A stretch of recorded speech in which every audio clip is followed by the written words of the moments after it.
Action side-scroller Trek to Yomi got a port on the Nintendo Switch this week, introducing what was one of my most memorable gaming experiences in 2022 to a wider audience.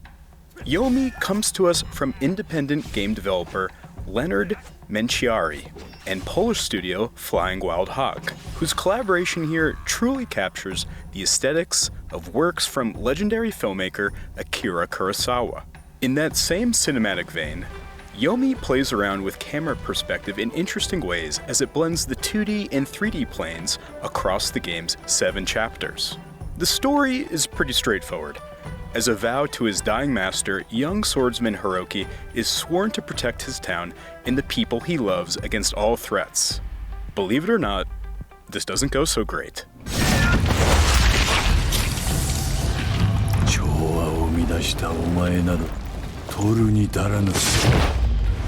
Trek's characters slot neatly into archetypes, like the doomed lost love, the sage sensei, and our tortured, dutiful hero.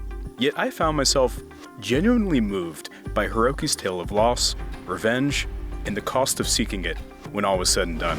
Over the course of my roughly 8-hour playthrough, I traversed windswept landscapes, foreboding fortresses, and otherworldly locales. Also, a shit ton of bridges. Like really so many bridges, you guys. I gave up counting after 43. If anyone knows how many bridges Trek to Yomi makes you cross, get at me in the comments. Architecture aside, this is a supremely GIFable game. I'd often find myself stopping to take in the scenery on display before turning whatever landscape amazed me most recently into my screensaver for that week. In a year of gaming that took us to captivating places like The Lands Between and Walled City 99, Yomi's stark, desolate beauty more than held its own.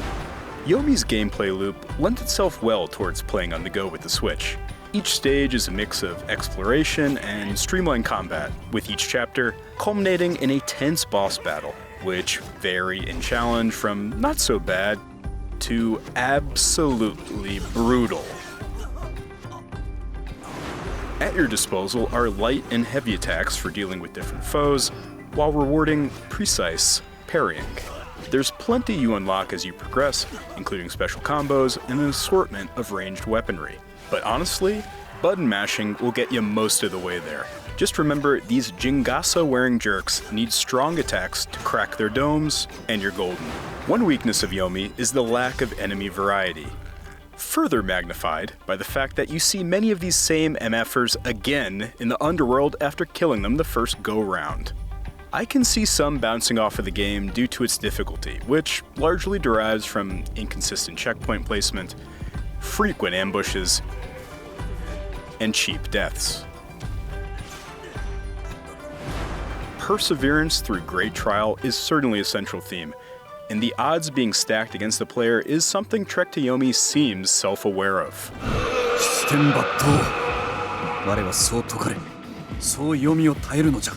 Here's where I should mention that while the game is designed to be a challenging experience, there are options for making it easier.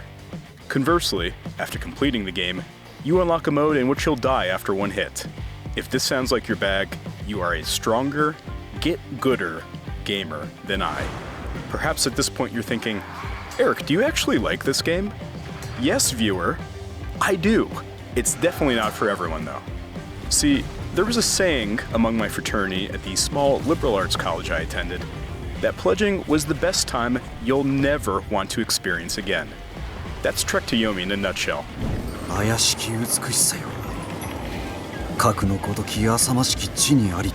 You said it, Hiroki. Trek to Yomi is available on PC, PlayStation, Xbox consoles, including Game Pass, and now the Nintendo Switch, where it's currently on sale for $16. For those craving a challenge and an unforgettable cinematic gaming experience, I'd recommend embarking on this tough trek and taking in its picturesque sights for yourself.